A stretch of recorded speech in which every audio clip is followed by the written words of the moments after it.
Hello everybody, welcome to Ichimoku Telugu channel. మనం ప్రతిరోజు Nifty and bank Nifty చార్ట్ను review చేస్తున్న based on CPR, Camarilla and Ichimoku indicator ప్రకారం. అలాగే ఆప్షన్ చైన్ డాటాని అనాలిసిస్ చేయడం అయితే జరుగుతుంది. అందులో భాగంగా రివ్యూ ఎలా ఉంటుందో ఒకసారి అనాలిసిస్ చేద్దాం.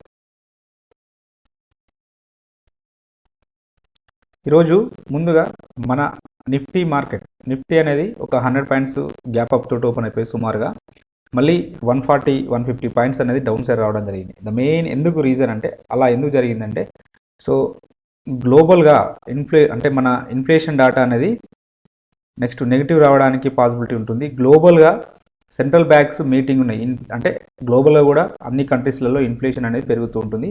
సో దానివల్ల ఈ సెంట్రల్ బ్యాంక్స్ ఏమైనా వడ్డీ రేట్లు పెంచుతాయా, అంటే పెంచడానికి పాసిబిలిటీ ఉంటుందేమని చెప్పి మార్కెట్కి ముందే న్యూస్ ఉంటుంది కాబట్టి వాటి కోసం ఇమీడియట్గా రియాక్ట్ అయితే కావడం అయితే జరిగింది.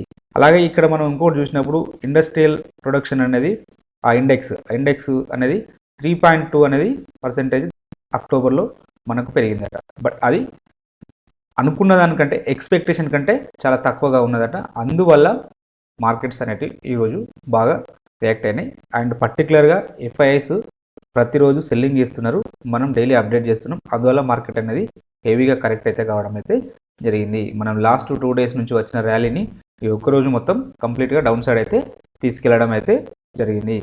సరే చూద్దాం మన అనాలిసిస్లో మనం ఇంకా ముందుకెళ్ళి, అంటే మన ఇచ్ముక్ ఇండికేటర్ ప్రకారం అనాలిసిస్ చేసినప్పుడు ఎక్కడ వరకు వెళ్ళడానికి పాసిబిలిటీ ఉంటుందో మనకు క్లియర్గా డిస్కషన్ చేద్దాం. ఇక మన సిపిఆర్ ఇండికేటర్ ప్రకారం అనాలిసిస్ చేసినట్టయితే ప్రైస్ అనేది previous day high in R1 and R2 పైన గ్యాప్ అప్ తోటి ఓపెన్ కావడం అయితే జరిగింది. సో ఈ గ్యాప్ అప్ తోటి ఓపెన్ అయినప్పటికీ మనం బై సైడ్ వెళ్ళాం. ఎందుకు బై సైడ్ వెళ్ళామంటే ఆల్రెడీ R2 పైన ఓపెన్ అయింది. ఒకవేళ బై సైడ్ వెళ్ళాల్సి వస్తే ఈ ఫస్ట్ 15 మినిట్స్ తర్వాత హై అనేది దీని హైని మళ్ళీ ఇక్కడ ఏవి అయితే బ్రేక్ చేయలేదు. ఒకవేళ మనం హై వెళ్ళాల్సి వస్తే ఇక్కడ ఎంట్రీ తీసుకుంటాం, స్టాప్ లాస్ అనేది ఇక్కడ ఉంటుంది, టార్గెట్ అనేది ఇక్కడ ఉంటుంది. బట్ మనకు అలాంటి అవకాశం అయితే రాలేదు. సో నెక్స్ట్ లేటర్ పీరియడ్లో ప్రైస్ అనేది ఇక్కడ నుంచి కంప్లీట్గా డౌన్ సైడ్ అయితే రావడం జరిగింది. సో ఇలా డౌన్ సైడ్ అయితే రావడం జరిగింది. సో ఇలా మనం అంటే ఈ గ్యాప్ అప్ రివర్సల్ యూజ్ చేయడానికి అయితే పాసిబిలిటీ ఉంటుంది. పర్టికులర్గా R2 దగ్గర కానీ R1 దగ్గర కానీ ఇలా గ్యాప్ అప్ రివర్సల్ అయితే, సో మనం అంటే ఇక్కడ R2 పైన అయింది, బట్ మనం వెయిట్ చేస్తాం. మళ్ళీ R2ను బ్రేక్ చేసుకుంటూ డౌన్ సైడ్ వచ్చింది, మళ్ళీ R2కు పుల్ బ్యాక్ వచ్చింది. చూడండి, మళ్ళీ మనకు R2కి పుల్ బ్యాక్ వచ్చింది. ఒకవేళ మనం సెల్ సైడ్ వెళ్ళాల్సి వస్తే ఇది ఎంట్రీ పాయింట్, స్టాప్ లాస్ అనేది ఇది అవుతుంది. ఓన్లీ ఇంత స్మాల్ రిస్క్, రివార్డ్ అనేది ఇంత ఉంటుంది. సో ఇలా సిపిఆర్ ప్రకారం మీరు ట్రేడింగ్ చేయండి, డెఫినెట్గా మీరు ప్రాఫిట్లోనైతే. క్యామరిలా ఇండికేటర్ని యాడ్ చేసినట్టయితే క్యామరిలా ఇండికేటర్ ప్రకారం సో ప్రైస్ అనేది H4 పైన ఓపెన్ అయింది. H4 పైన ఓపెన్ అయినప్పుడు మనం ఒక స్ట్రాటజీని మన ఛానల్లో డిస్కషన్ చేయడం జరిగింది, gap up reversal or gap down reversal ద్వారా. సో ఇక్కడ ఏం జరుగుతుందంటే ఎప్పుడైతే H4 పైన ఓపెన్ అయినప్పుడు మనం అసలు బై సైడ్ వెళ్ళము, సెల్ సైడ్ మాత్రమే వెళ్తాం. ఆ సెల్ సైడ్లో కూడా ఎట్లా వెళ్తాం, కన్ఫర్మేషన్ క్యాండిల్ తోటి వెళ్తాం. H4 కింద క్లోజ్ అయ్యే వరకు వెయిట్ చేస్తాం. H4 కింద ఏదైనా ఒక బేరిష్ క్యాండిల్ క్లోజ్ అయ్యే వరకు వెయిట్ చేస్తాం. వెయిట్ చేసి మనం అక్కడ షార్ట్ చేయడం అయితే జరుగుతుంది. అక్కడ షార్ట్ చేసినట్టయితే సో మన first target H3, second target mid point of H3 and L3 and third target L3. So ఇలా మనం టార్గెట్స్ని అయితే అంటే ముందుకు జరుపుకుంటూ వెళ్ళచ్చు. సో చూడండి, ఇక్కడ మనం ఏదైతే అనుకున్నామో ఇక్కడ క్లోజింగ్ అయితే కావడం జరిగింది. సో ఎగ్జాక్ట్గా ఇక్కడ క్లోజ్ కావడం జరిగింది. సో దీన్ని మనం ఒకవేళ కొంచెం మరి అది wicks upside downside ఉన్నాయి కాబట్టి మనం ఈ క్యాండిల్ ఇగ్నోర్ చేసినప్పటికీ నెక్స్ట్ అనేది so first target, second target, third target కూడా అచీవ్ కావడం అయితే జరిగింది. కాబట్టి సో ఈ స్ట్రాటజీ అయితే gap up reversal, gap down reversal strategy అయితే వర్కౌట్ కావడం అయితే జరిగింది. ఇక సప్లై డిమాండ్ జోన్స్ డిస్కషన్ చేస్తే ఎగ్జాక్ట్గా మనం ఏదైతే జోన్ ఇవ్వడం జరిగిందో ఆ జోన్ దగ్గర నుంచే రివర్సల్ కావడం అయితే జరిగింది. చూడండి, సో ఈ జోన్ మనం నిన్న ఇచ్చింది కాదు, మనం గతంలో ఇవ్వడం అయితే జరిగింది. సో చూడండి, ఫస్ట్ టైం ఒకవేళ మనం ఇక్కడ మిస్ అయినా కూడా రెండోసారి ఆపర్చునిటీ అయితే రావడం జరిగింది. సో ఎంట్రీ పాయింట్ ఇది, స్టాప్ లాస్ ఇంతే, ఓన్లీ స్టాప్ లాస్ ఇంత, టార్గెట్ అనేది మోర్ దెన్ 1:2 టైమ్స్ పైన రావడం అయితే జరిగింది. ఒకవేళ మీరు ఇక్కడే ఒక లెవెల్ ఉందనుకుంటే ఇది ఆల్రెడీ మన ఏదైతే స్టాప్ లాస్ ఉంటుందో దానికి 1:2 టైమ్స్ ఉండడం జరిగింది. ఈవెన్ మీరు ఒకవేళ దీన్ని బ్రేక్అవుట్ మళ్ళీ డౌన్ సైడ్ రావడం జరిగింది. దీన్ని బ్రేక్ చేసుకుంటూ మళ్ళీ ఇక్కడ మనకు పుల్ బ్యాక్ అయితే రావడం జరిగింది. పుల్ బ్యాక్ వచ్చినప్పుడు మళ్ళీ ఎంట్రీ పాయింట్ ఇది అవుతుంది, స్టాప్ లాస్ అనేది ఇది అవుతుంది. సో టార్గెట్ అనేది ఇదైతే కావడం జరుగుతుంది. సో మరి ఇక్కడ బయింగ్ ఆపర్చునిటీస్ రాలేదా అంటే అది కూడా ఒకసారి చెక్ చేద్దాం. సో మనం ఇవ్వబడిన లెవెల్స్ అయితే రెస్పెక్ట్ అయితే చేయడం అయితే జరుగుతుంది. సో ఇంత గ్యాప్ అప్ ఓపెన్ అయిపోయింది, మళ్ళీ ఇక్కడ ఎందుకు రివర్సల్ అయిందంటే మనం అక్కడ ఆ జోన్స్కి అంత ప్రాబబిలిటీ ఉంటుంది కాబట్టి సో అక్కడ నుంచి రివర్సల్ అయితే కావడం జరిగింది. సో లేటర్ పీరియడ్లో ఫర్ ఎగ్జాంపుల్ ఇది ప్రైస్ అనేది అంటే ఈ జోన్ ఓకే, నెక్స్ట్ ఈ జోన్ బయింగ్ సెటప్స్ గురించి డిస్కషన్ చేద్దాం. మనకి ఏమైనా ప్రాబబిలిటీ అంటే బయింగ్ ఆపర్చునిటీస్ వచ్చినాయా రాలేదా ఒకసారి చెక్ చేద్దాం. ఎప్పుడైతే ప్రైస్ అనేది ఈ లెవెల్కి వచ్చేసింది, వచ్చినప్పుడు ఇక్కడ మనకు బులిష్ క్యాండిల్స్ ఏం రాలేవు కదా, బులిష్ క్యాండిల్స్ ఏమి రాలేవు కాబట్టి మనం బై సైడ్ వెళ్ళాం. ఒకవేళ ఇన్ కేస్ దీనిపైన జోన్ బ్రేక్అవుట్ అయింది, మళ్ళీ అప్ సైడ్ వచ్చింది, ఒకవేళ బై సైడ్ వెళ్ళాల్సి వస్తే ఈ క్యాండిల్ని అయితే ఇగ్నోర్ చేస్తాం, ఎందుకంటే అది కంప్లీట్గా ఎన్గల్ఫ్ చేస్తుంది ఈ జోన్ని. కాబట్టి నెక్స్ట్ ఈ క్యాండిల్ మనం కన్సిడర్ చేస్తాం. ఈ క్యాండిల్ హై పైన మనకు ట్రేడే రాలేదు, సో ఓకే. నెక్స్ట్ సో ఈ జోన్ అనేది మళ్ళీ ఈ జోన్కి ప్రైస్ అనేది డౌన్ సైడ్ చేసుకుంటూ బ్రేక్అవుట్ వచ్చి మళ్ళీ ఇక్కడ వచ్చింది కాబట్టి ఎంట్రీ పాయింట్ ఇది అవుతుంది, స్టాప్ లాస్ ఇది అవుతుంది, సెల్ సైడ్లో సో టార్గెట్ అనేది ఇది అవుతుంది, ఈజీగా అచీవ్ కావడం జరిగింది. ఇక ఈ జోన్ చూద్దాం. ఈ జోన్ చూసినప్పుడు ప్రైస్ అనేది ఈ జోన్కు రావడం జరిగింది. సో ఇది కన్ఫర్మేషన్ క్యాండిలా కాదు, దీని హై పైన మనకు ఎలాంటి ట్రేడు అంటే కొంచెం బఫర్ తీసుకుంటేనైతే రాలేదు. ఒకవేళ మీరు బఫర్ తీసుకోలేదు అనుకోండి, స్టాప్ లాస్ అనేది చాలా తక్కువగా ఉంటుంది. సో మనకు 2 సార్లు ప్రాఫిట్ రావడం జరిగింది. ఒకవేళ ఇది ఇక్కడ మీరు కొంచెం బఫర్ ఇట్లా యూజ్ చేసినట్టయితే డెఫినెట్గా ఈ ట్రేడ్ కూడా ఎగ్జిక్యూట్ అయితే కాదు. ఇట్లా బఫర్ తీసుకోవడం వల్ల ఇది ఒక అడ్వాంటేజ్. సో ఇట్లా ఏదైనా ఫేక్ అవుట్స్ రాకుండా ఉండడానికి అయితే అవకాశం అయితే ఉంటుంది. ఇక లేటర్ పీరియడ్లో ఈ జోన్ అందం, ఈ జోన్కి ప్రైస్ అనేది రీచ్ అంటే వచ్చింది, బట్ ఇక్కడ మనకి ఎక్కడ సపోర్ట్ తీసుకున్నట్టయితే మనకు అనిపించలేదు. సో డౌన్ సైడ్ మళ్ళీ డౌన్ సైడ్ కంటిన్యూ అయితే కావడం జరిగింది. సో లేటర్ పీరియడ్లో మళ్ళీ ప్రైస్ అనేది ఈ జోన్ బ్రేక్ చేసుకుంటూ అప్ సైడ్ మళ్ళీ డౌన్ సైడ్ మూడోసారి చూడండి. సో మళ్ళీ ఈ జోన్ దగ్గర మనకు reversal. So entry point, stop loss and target, even చివరిలో కూడా మనకు టార్గెట్ కూడా అచీవ్ కావడం అయితే జరిగింది. సో ఇలా ఉంటున్నాయి జోన్స్. సో వీటిని మార్క్ చేసుకోవడానికి ప్రయత్నం చేయండి. ఇక రేపటి రోజున ఈ జోన్స్ని అయితే మార్క్ చేసుకోండి. ఇక్కడ ఒక డిమాండ్ జోన్, ఇది కూడా సప్లై జోనే. ఇక్కడ ఒక సప్లై జోన్ ఉంది, ఇక్కడ ఒక సప్లై జోన్, ఇక్కడ ఒక ఈ 3 సప్లై జోన్స్ అనేవి కొత్తగా ఫామ్ కావడం జరిగింది. సో ఇక్కడ ఈ డిమాండ్ జోన్ ఇలానే ఉంచుదాం.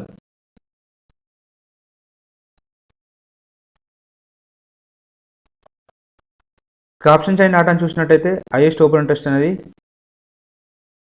17,600, సెకండ్ హైయెస్ట్ ఓపెన్ ఇంట్రెస్ట్ అనేది 18,000, థర్డ్ హైయెస్ట్ ఓపెన్ ఇంట్రెస్ట్ అనేది 17,500 దగ్గర బిల్డప్ కావడం జరిగింది.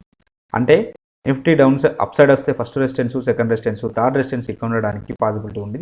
వీటిలో సిగ్నిఫికెంట్గా ఒకే రోజు హైయెస్ట్ ఓపెన్ ఇంట్రెస్ట్ అనేది ఇక్కడ బిల్డప్ అయింది. కాబట్టి 17,600 లెవెల్ మనకు స్ట్రాంగ్ రెసిస్టెన్స్ లాగా యాక్ట్ కావడానికి అయితే పాసిబిలిటీ ఉంది. అలాగే ఓవరాల్ సినారియో మనం చూసినట్టయితే ఇక్కడ షార్ట్ బిల్డప్ కావడం జరిగింది. షార్ట్ బిల్డప్ అయిందంటే నెగిటివ్ ఉండడానికైతే అవకాశం అయితే ఉన్నది. ఇక పుట్ సైడ్లో చూసినట్టయితే హైయెస్ట్ ఓపెన్ ఇంట్రెస్ట్ అనేది 17,000, సెకండ్ హైయెస్ట్ ఓపెన్ ఇంట్రెస్ట్ అనేది 17,300, థర్డ్ హైయెస్ట్ ఓపెన్ ఇంట్రెస్ట్ అనేది 17,200. నిఫ్టీ డౌన్ సైడ్ వస్తే first support, second support, third support ఇక్కడ ఉండడానికి పాసిబిలిటీ ఉన్నది. అలాగే ఓవరాల్ ఇక్కడ సిగ్నిఫికెంట్గా ఒకే రోజు హైయెస్ట్ ఓపెన్ ఇంట్రెస్ట్ అనేది సో ఇక్కడ బిల్డప్ కావడం జరిగింది. అంటే 17,000 అనే లెవెల్ మనకు స్ట్రాంగ్ సపోర్ట్ లాగా యాక్ట్ చేయడానికి అయితే పాసిబిలిటీ ఉన్నది. అలాగే ఓవరాల్ సినారియోని మనం పరిశీలించినట్టయితే ఇక్కడ వరకు లాంగ్ బిల్డప్ ఉంది, ఇటేమో షార్ట్ బిల్డప్ ఉంది. కాబట్టి మనం ఏం కంక్లూడ్ చేయలేము. ఒకసారి ఇచ్చుముఖి ఇండికేటర్ ప్రకారం చూసినట్టయితే ప్రైస్ అనేది కన్వర్జన్ లైన్ పైన బేస్ లైన్ కింద ట్రేడ్ అవుతూ ఉంటుంది. ఫ్యూచర్ కుమో బెరిష్లో ఉంది. సో నెక్స్ట్ ఒకవేళ డౌన్ సైడ్ వస్తే ఈ కన్వర్జన్ లైన్ వరకు రావడానికి అయితే పాసిబిలిటీ ఉంటుంది రేపటి రోజున. ఈ కన్వర్జన్ లైన్ వచ్చేసి 17,265 దగ్గర ఉంది. కాబట్టి నెక్స్ట్ ఇక్కడ వరకు రావడానికి అయితే పాసిబిలిటీ ఉంటుంది. ఒకవేళ అంటే ఈ ప్రైస్ అనేది విత్ ఇన్ ద ఈ రేంజ్లో ఉంటే సైడ్ వేస్లో మూవ్ కావడానికి అయితే పాసిబిలిటీ ఉంటుంది. ఒకవేళ అప్ సైడ్ వస్తే ఇక్కడే ఓపెన్ అయింది అనుకోండి, 17,368 దగ్గర ఓపెన్ అయితే నెక్స్ట్ ఫస్ట్ డౌన్ సైడ్ ఇటు వస్తుంది, లేదా ఇంకొక కేసు వచ్చేసి ఇక్కడ నుంచి బౌన్స్ అయ్యి నెక్స్ట్ ఇక్కడ వరకు అంటే ఈరోజు అంటే 17,500 550 వరకు రావడానికి ఇంకొక అవకాశం అయితే ఉన్నది. అంటే మేబీ రేపటి రోజున ఈ హై అనేది బ్రేక్ కాకపోవచ్చు, ఈ హై అనేది బ్రేక్ కాకపోవచ్చు, విత్ ఇన్ ద ఈ రేంజ్లోనే ఉండడానికి అయితే పాసిబిలిటీ ఉంటుంది. ఒకవేళ ఈ హై అనేది ఇన్ కేస్ ఒకవేళ హెవీ గ్యాప్ అప్ ఓపెన్ అయితే నెక్స్ట్ ఫర్దర్ టార్గెట్ అనేది సో ఇక్కడ వరకు రావడానికి అయితే పాసిబిలిటీ ఉంటుంది, 17,900 వరకు రావడానికి అవకాశం అయితే ఉన్నది. సో రేపైతే బేరిష్ ఉండడానికి ఎక్కువ అవకాశం ఉంటుంది. ఇన్ కేసు వస్తే 17,000 అంటే దీనిపైన సస్టైన్ అయితేనే ఉంటుంది, లేకపోతే మనకు బేరిష్నెస్ కంటిన్యూ కావడానికి అయితే పాసిబిలిటీ ఉన్నది. ఇక అవరీలో చూద్దాం ఒకసారి. అవరీలో చూసినట్టయితే ప్రైస్ అనేది కంప్లీట్గా మనకు ఇక్కడ అంటే కాంట్రాడక్టరీ వ్యూ చెప్తుంది. డైలీనేమో బేరిష్ చూపెడుతుంటే అవర్లీనేమో బులిష్ చూపెడుతుంటుంది. సో నెక్స్ట్ అంటే ఒకవేళ ప్రస్తుతానికి కన్వర్జన్ అండ్ బేస్ లైన్ కింద ట్రేడ్ క్లోజ్ అయింది కాబట్టి నెక్స్ట్ ఈ కన్వర్జన్ అండ్ బేస్ లైన్ వరకు వెళ్ళడానికి ఒక ఛాన్సెస్ అయితే ఉన్నవి. సో ఈ లెవెల్ వచ్చేసి 17,500 దగ్గర ఉండడం జరిగింది. సో ఈ లెవెల్ పైన ఉంటే స్లైట్గా మళ్ళీ ఈరోజు ఇవాళ లో వరకు హై వరకు వెళ్ళడానికి అవకాశం అయితే ఉంటుంది. లేదు దీని కింద ఉంటే 17,500 కింద ఉంటే నెక్స్ట్ లెవెల్ మనకు ఈ క్లౌడ్ వరకు ఎక్స్పెక్ట్ చేయొచ్చు, 17,200 250 వరకు ఎక్స్పెక్ట్ అయితే చేయవచ్చు. ఇది డౌన్ సైడ్లో కాబట్టి ఈ లెవెల్స్ని అయితే మార్క్ చేసుకోండి. ఇక బ్యాంక్ నిఫ్టీ యొక్క ఇంటర్డే చార్ట్ చూసినట్టయితే గ్యాప్ అప్ ఓపెన్ కావడం జరిగింది. గ్యాప్ అప్ ఓపెన్ అయిన సందర్భంలో previous day high R1 R2 పైన ఓపెన్ కావడం జరిగింది. ఈ సందర్భంలో 90% కేసులలో రివర్స్ కావడానికి పాసిబిలిటీ ఉంటుంది, పర్టికులర్గా R3 దగ్గర R4 దగ్గర. ఇక్కడ మనం చూసినట్టయితే ప్రైస్ అనేది R3 వరకు అయితే రీచ్ కావడం జరిగింది. R3 తర్వాత మనకు బేరిష్ క్యాండిల్స్ రావడం అయితే స్టార్ట్ కావడం అయితే జరిగింది. సో దీన్ని మనం కన్సిడర్ చేయకుండా దీన్ని కన్సిడర్ చేసినట్టయితే ఇది మన యొక్క ఎంట్రీ పాయింట్ అవుతుంది, దీనిపై హై పైన మన యొక్క స్టాప్ లాస్ అవుతుంది, టార్గెట్ అనేది ఇది అవుతుంది, అది అచీవ్ కావడం అయితే జరిగింది. అంటే గ్యాప్ ఆఫ్ రివర్సల్ స్ట్రాటజీ అయితే వర్కౌట్ అయితే కావడం జరిగింది. బట్ మనం అక్కడ R2 అని డిస్కషన్ చేయడం జరుగుతుంది, R2 R1 అని. ఇక్కడ ఈరోజు R3 దగ్గర కూడా మనకు అలాంటి ఆపర్చునిటీ అయితే రావడం అయితే జరిగింది. ఇక కెమెరా ఇండికేటర్ని యాడ్ చేద్దాం. ఒకవేళ కెమెరా ఇండికేటర్ ప్రకారం మనం ఏదైతే ఎబో H4 పైన ఓపెన్ కావడం జరిగింది, ఈ సందర్భంలో బై సైడ్ అయితే వెళ్ళాము. సెల్ సైడ్ వెళ్ళాల్సి వస్తే ఇది ఎంట్రీ పాయింట్ స్టాప్ లాస్ అనేది. సో ఇది హెవీగా ఉన్న స్టాప్ లాస్ కాబట్టి ఇక్కడ స్టాప్ లాస్ అయితే ఇంత తీసుకోము, ఒకవేళ తీసుకోవాల్సి వస్తే ఇక్కడ వస్తుంది. సో దీనికి 1:2 టైమ్స్ ఫస్ట్ టార్గెట్ ఇది అవుతుంది, సెకండ్ టార్గెట్ ఇది అవుతుంది, థర్డ్ టార్గెట్ ఇది అవుతుంది. ఇందాక మనం డిస్కషన్ చేసిన gap up and gap down reversal strategy ప్రకారం. ఇక సప్లై డిమాండ్ జోన్స్ గురించి డిస్కషన్ చేస్తే మనం ఇవ్వబడిన లెవెల్కి ప్రైస్ అనేది ఇక్కడ ఈ జోన్ అంటే ఫస్ట్ 5 మినిట్స్లో ఇక్కడ ఒక జోన్ దగ్గర ఇక్కడ అంటే 15 మినిట్స్ తర్వాత ట్రేడ్ చేస్తాం కాబట్టి ప్రైస్ అనేది ఒకవేళ మనం అగ్రెసివ్ ట్రేడర్ అయితే ఫస్ట్ 5 మినిట్స్లోనే తీసుకోవడానికి పాసిబిలిటీ ఉంటుంది. ఫస్ట్ 5 మినిట్స్లో మనకు అలాంటి ఆపర్చునిటీ రాలేదు, తర్వాత దీన్ని బ్రేక్ చేసుకుంటూ అప్ సైడ్ వెళ్ళింది. సో ఇక్కడ సపోర్ట్ తీసుకుంది కానీ అది ఎక్కడి వరకు వెళ్ళింది ఆ క్యాండిల్ అనేది నెక్స్ట్ ఇంకొక రెసిస్టెన్స్ జోన్ వరకు అయితే వెళ్ళడం జరిగింది, సప్లై జోన్ వరకు. సో కాబట్టి ఇక్కడ మనం ఇగ్నోర్ చేస్తాం, ఇక్కడ బయింగ్ అనేది ఇగ్నోర్ చేస్తాం. నెక్స్ట్ లేటర్ పీరియడ్లో ప్రైస్ అనేది ఇక్కడ నుంచి రివర్స్ కావడం జరిగింది చూడండి. కాబట్టి ఎంట్రీ పాయింట్ అనేది ఇది అవుతుంది, స్టాప్ లాస్ అనేది ఇది అవుతుంది, టార్గెట్ అనేది ఇది అవుతుంది, ఇది అచీవ్ కావడం అయితే జరిగింది. కాబట్టి ఈ జోన్ను డిలీట్ చేద్దాం. ఈ జోన్ అనేది మనకు లేటర్ పీరియడ్లో మళ్ళీ ఇక్కడ సపోర్ట్ తీసుకునే ప్రయత్నం కూడా జరిగింది ఈ జోన్ దగ్గర చూడండి. బట్ ఈ జోన్కు మనం ఇక్కడ ఒకవేళ బయింగ్ సైడ్ వెళ్తే మన యొక్క రివార్డ్ ఓన్లీ ఇంతే ఉంటుంది, ఎందుకంటే నెక్స్ట్ ఇమీడియట్గా ఇక్కడ ఒకటి రెసిస్టెన్స్ జోన్ ఉంది కాబట్టి అంటే సప్లై జోన్ ఉంది కాబట్టి మేబీ ఇక్కడ వరకే ఉంటుంది. రిస్క్ ఎంత ఉంటుంది, రిస్క్ ఇంత ఉంటుంది కాబట్టి ఇది నాట్ ఫేర్. ఆర్ఆర్ అనేది ఫేవర్గా లేదు కాబట్టి సో ట్రేడ్ అయితే పర్టికులర్గా ఇక్కడ బై సైడ్ అయితే వెళ్ళము.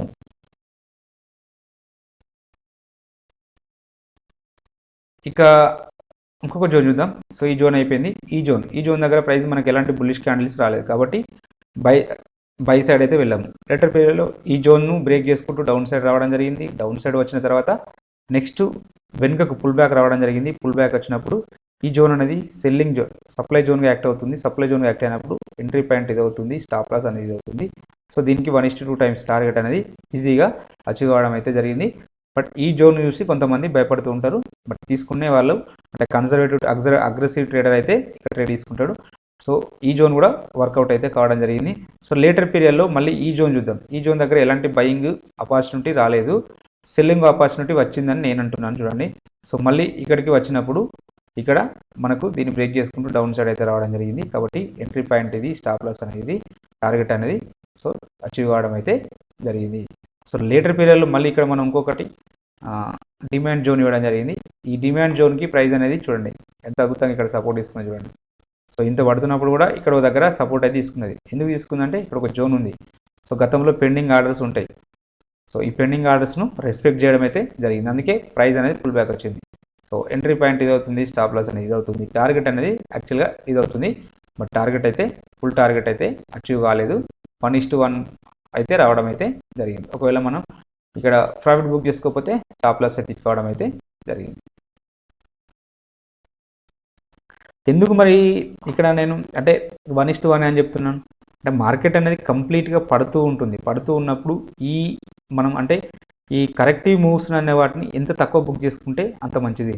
సో మనకు కంపల్సరీ 1:2 వస్తుంది, ఇక్కడ వరకు వెయిట్ చేద్దామన్న ఆలోచన ఉండకూడదు. ఎందుకంటే మార్కెట్ అనేది కంప్లీట్గా మనం మార్నింగ్ నుంచి అబ్జర్వేషన్ చేసుకుంటూ వస్తున్నప్పుడు మనం ఇది ఆఫ్టర్ 2 o'clock దగ్గర మనకు లభించినప్పుడు సో డెఫినెట్గా డౌన్ సైడ్ ఉండడానికే అవకాశం అయితే ఉంటుంది. కాబట్టి అంటే ఈ బెటర్ టు అంటే ఇలాంటి కేసులలో ఇట్లా 1:1, 1:1.5 దగ్గర బుక్ చేసుకోవడం అనేది ఉత్తమం. మనం కౌంటర్ ట్రేడ్ వేస్తున్నాం, ఆపోజిట్ ట్రేడ్లో పోతున్నాం కాబట్టి, సో డైరెక్షన్కి ఆపోజిట్లో పోతున్నాం కాబట్టి better to book early.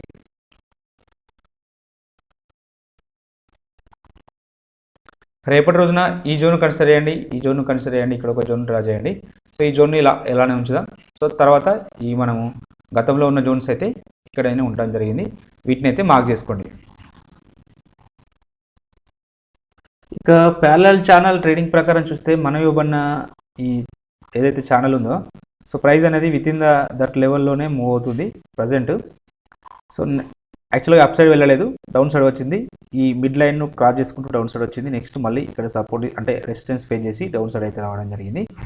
So దీన్ని అయితే మార్క్ చేసుకోండి. నేను యాక్చువల్గా నిఫ్టీది ఇవ్వడం మర్చిపోయాను. నిఫ్టీది చూసినట్టయితే, నిఫ్టీ ఛానల్ చూసినట్టయితే ఎగ్జాక్ట్గా మనం ఏదైతే ఛానల్ మనం డ్రా చేయడమో ఆ ఛానల్ అయితే రెస్పెక్ట్ చేయడం జరిగింది. సో మళ్ళీ ఆల్మోస్ట్ దగ్గర వరకు అయితే రావడం అయితే జరిగింది. మేబీ రేపటి రోజున ప్రైస్ అనేది దీనిపైన ఒక సపోర్ట్ తీసుకొని మళ్ళీ ఒక పుల్ బ్యాక్ రావడానికి, ఈ పుల్ బ్యాక్ వస్తే ఇక్కడ వరకు వస్తుంది, మళ్ళీ డౌన్ సైడ్ రావడానికి అయితే అవకాశం అయితే ఉన్నది. కాబట్టి దీన్ని కూడా ఒకసారి మార్క్ చేసుకోండి. ఆప్షన్ చైన్ డాటాను చూసినట్టయితే హైయెస్ట్ ఓపెన్ ఇంట్రెస్ట్ అనేది 38,000 దగ్గర బిల్డప్ అయింది. సెకండ్ హైయెస్ట్ ఓపెన్ ఇంట్రెస్ట్ అనేది 78,500 దగ్గర, థర్డ్ హైయెస్ట్ ఓపెన్ ఇంట్రెస్ట్ అనేది 17,000 దగ్గర, 37,000 దగ్గర బిల్డప్ అయింది.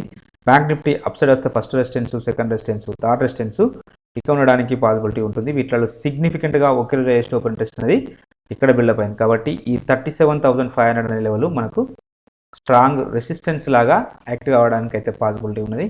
అలాగే ఓవరాల్ సినారియో మనం పరిశీలించినట్టయితే షార్ట్ బిల్డప్ అయితే కావడం జరిగింది. షార్ట్ బిల్డప్ అయింది కాబట్టి నెగిటివ్ ఉండడానికి పాసిబిలిటీ ఉన్నది. పుట్ సైడ్ డేటాను కూడా ఒకసారి చూద్దాం. ఇంకా పుట్ సైడ్లో హైయెస్ట్ ఓపెన్ ఇంట్రెస్ట్ అనేది 36,000 దగ్గర, సెకండ్ హైయెస్ట్ ఓపెన్ ఇంట్రెస్ట్ అనేది 36,500 దగ్గర, థర్డ్ హైయెస్ట్ ఓపెన్ ఇంట్రెస్ట్ అనేది 35,000 దగ్గర. సో అంటే బ్యాంక్ నిఫ్టీ డౌన్ సైడ్ వస్తే first support, second support, third support ఇక్కడ ఉండడానికి అయితే పాసిబిలిటీ ఉన్నది. వీటిలో సిగ్నిఫికెంట్గా ఒకరి హైయెస్ట్ ఓపెన్ ఇంట్రెస్ట్ అనేది 36,500 దగ్గర బిల్డప్ అయితే కావడం జరిగింది. సో అంటే ఈ లెవెల్ మనకు స్ట్రాంగ్ సపోర్ట్ లాగా యాక్ట్ చేయడానికి పాసిబిలిటీ ఉన్నది. అలాగే ఓవరాల్ సినారియో మనం పరిశీలించినట్టయితే షార్ట్ బిల్డప్ అయితే కావడం జరిగింది. షార్ట్ బిల్డప్ జరిగింది కాబట్టి పాజిటివ్ ఉండడానికి పాసిబిలిటీ ఉన్నది. వీళ్ళు నెగిటివ్ అంటున్నారు, వీళ్ళు పాజిటివ్ అంటున్నారు. ఓవరాల్గా సైడ్ వేస్ ఉండడానికి అవకాశం అయితే ఉంటుంది. ఎనీహౌ ఒకసారి ఇచ్ముఖి ఇండికేటర్ ప్రకారం కూడా చూద్దాం. ఇక ఇచ్ముఖి ఇండికేటర్ ప్రకారం చూసినట్టయితే ప్రైస్ అనేది కన్వర్జన్ లైన్ పైన బేస్ లైన్ కింద ట్రేడ్ అవుతుంటుంది. మేబీ రేపటి రోజున నెక్స్ట్ లెవెల్ ఇక్కడ వరకు రావడానికి పాసిబిలిటీ ఉంటుంది ఒక లెవెల్. సో అప్ సైడ్ వెళ్తే ఈ బేస్ లైన్ అవుతుంది. లేదు అంటే ఒకవేళ ఇన్ కేస్ మళ్ళీ ఏదైనా గ్యాప్ అప్ లోపల అయితే నెక్స్ట్ ఇక్కడ వరకు వెళ్ళడానికి అయితే పాసిబిలిటీ ఉంటుంది. ఈ లెవెల్ వచ్చేసి 38,500. బట్ ఇది అంత ఈజీ కాదు, ఎందుకంటే మనకు ఆల్ నెగిటివ్ సైడ్ చెప్తున్నాయి కాబట్టి ఒకే రోజు ఇంతగానం ఉండకపోవచ్చు. మేబీ రేపు ఏమైనా వస్తే కన్సల్టేషన్ స్లైట్గా అప్ మూవ్ వస్తూ రావడానికి అయితే పాసిబిలిటీ ఉంటుంది. సో మళ్ళీ తర్వాత ఏమైనా పుల్ బ్యాక్ అంటే ఇక్కడ వరకు రావడానికి అవకాశం అయితే ఉంటుంది. బట్ ఇక్కడ మనకు అన్ని ఫ్యాక్టర్స్ నెగిటివ్ చూపెడుతున్నాయి కాబట్టి సో ఇది ఇలా డౌన్ సైడ్ వచ్చిందనుకోండి, మేబీ ఇక్కడ మనకు ఈ ప్రైజెస్ అనేవి మనకు నెక్స్ట్ ఈ లోన్ టచ్ చేయడానికి అయితే పాసిబిలిటీ ఉంటుంది. ఆ లో వచ్చేసి 35,500 దగ్గర ఉన్నది. కాబట్టి ఈ కన్వర్జన్ లైన్ అనేది బ్రేక్అవుట్ అయితే నెక్స్ట్ లెవెల్ ఇక్కడ వరకు అయితే వస్తుంది. ఈ కన్వర్జన్ లైన్ పైన ఉంటే ఇంకా 1 or 2 days side ways move కావడానికి అయితే పాసిబిలిటీ ఉంటుంది. ఆ లెవెల్ని బ్రేక్అవుట్ అయితే మాత్రం డెఫినెట్గా మనం ఇక్కడ వరకు అయితే ప్రైస్ను ఎక్స్పెక్ట్ చేయవచ్చు, డౌన్ సైడ్ ర్యాలీని ఎక్స్పెక్ట్ చేయొచ్చు. అవర్లీ చార్ట్ ప్రకారం అయితే ప్రైస్ అనేది బుల్లిష్ మూవ్లో ఉన్నది. బట్ ఒకవేళ సపోర్ట్ తీసుకుంటే ఇక్కడ ఒక సపోర్ట్ తీసుకోవడానికి అయితే పాసిబిలిటీ ఉంటుంది. ఏ లెవెల్ 36,400 దగ్గర ఒక సపోర్ట్ తీసుకోవడానికి అవకాశం అయితే ఉన్నది. బట్ ఇక్కడ మనం గమనించవలసిన విషయం ఇంకొకటి ఏంటంటే ఇక్కడ ఈ కూమో అనేది వీక్గా ఉన్నది. ఈ కూమో వీక్గా ఉన్నది కాబట్టి ఏదైనా స్ట్రాంగ్ సెల్లింగ్ వస్తే డెఫినెట్గా దీన్ని బ్రేక్ చేసుకుంటూ డౌన్ సైడ్ అయితే వస్తుంది. అలా వస్తే next level of the target అనేది ఇది అవుతుంది, ఈ 35,600 అనేది అవుతుంది. ఇక అప్ సైడ్ సినారియో మాట్లాడడం, ఒకవేళ వస్తే ఇక్కడ సపోర్ట్ తీసుకుంటుంది. ఒకవేళ ఇన్ కేస్ ఎక్కువ శాతం బ్రేక్అవుట్కే ఉంటుంది పాసిబిలిటీ. ఒకవేళ ఇన్ కేస్ ఇక్కడ ఈ లెవెల్లో ఇక్కడికి వచ్చేసరికి ఇక్కడ ఏమన్నా మనం సపోర్ట్ తీసుకుంటే నెక్స్ట్ ఫస్ట్ టార్గెట్ ఇదే అవుతుంది, 37,600 అవుతుంది. దీనిపైన సస్టైన్ అయితేనే మళ్ళీ ఫర్దర్గా ఇంకా ముందుకు వెళ్తుంది. ఖచ్చితంగా ఫస్ట్ టార్గెట్ ఈ లెవెల్ అవుతుంది, 37,900 అనేది అవుతుంది. సో ఒకవేళ ఈ లెవెల్ పైన సస్టైన్ కావాలి, ఈ లెవెల్ పైన సస్టైన్ అయితేనే నెక్స్ట్ ఫర్దర్గా 39,000 వరకు వెళ్ళడానికి అయితే అవకాశం అయితే ఉన్నది. సో కాబట్టి ఈ లెవెల్స్ను మార్క్ చేసుకోండి. అలాగే మనం ఇక్కడ ఎఫ్ఐఐ డేటాను పరిశీలించినట్టయితే ఈరోజు 13th December రోజు స్టిల్ వాళ్ళు -2,700-400 crores మనకు సెల్ చేయడం అయితే జరిగింది. అంటే వీళ్ళు డౌన్ సైడ్లోనే, అంటే మార్కెట్ను డౌన్ సైడ్ తీసుకోవడానికి ప్రయత్నం చేస్తున్నారు. ఇంకా స్టిల్ వీళ్ళు కంటిన్యూగా సెల్లింగ్ చేస్తూనే ఉన్నారు. డిఐఎల్ మాత్రం పాజిటివ్లో వీళ్ళు 50% వరకు మనకు బై చేయడం అయితే జరిగింది. సో వీళ్ళు డౌన్ సైడ్ సెల్ చేస్తున్నారు కాబట్టి ఎక్కువ శాతం డౌన్ ట్రెండ్ ఉండడానికి అవకాశం అయితే ఉంటుంది. 1 or 2 days పుల్ బ్యాక్ వస్తుంటుంది. పుల్ బ్యాక్ వచ్చినంత మాత్రాన మనం బుల్లిష్గా మనం ఊహించుకోవాల్సిన అవసరం ఏం లేదు. సో అది మనకు బుల్లిష్నెస్ ఎండ్ అయినప్పుడు మనకి ఇచ్చుముఖి ఇండికేటర్ మనకు కన్ఫామ్గా చెప్తూ ఉంటుంది. సో అది చెప్పే వరకు వెయిట్ చేద్దాం. సో అకార్డింగ్ టు ఎఫ్ఐఐ ప్రకారం కూడా ప్రస్తుతానికి అయితే డౌన్ ట్రెండ్, కొంచెం కాన్షియస్గా ఉండండి. ఇక ఇంటర్డే పర్పస్లో ఈ స్టాక్స్ను వాచ్ లిస్ట్లో పెట్టుకోండి. మీకు ఈ కంటెంట్ నచ్చినట్టయితే తప్పక లైక్ చేస్తూ షేర్ చేయగలరు. అలాగే సబ్స్క్రైబ్ చేసుకోవడం మాత్రం మర్చిపోవద్దు. Thank you everybody.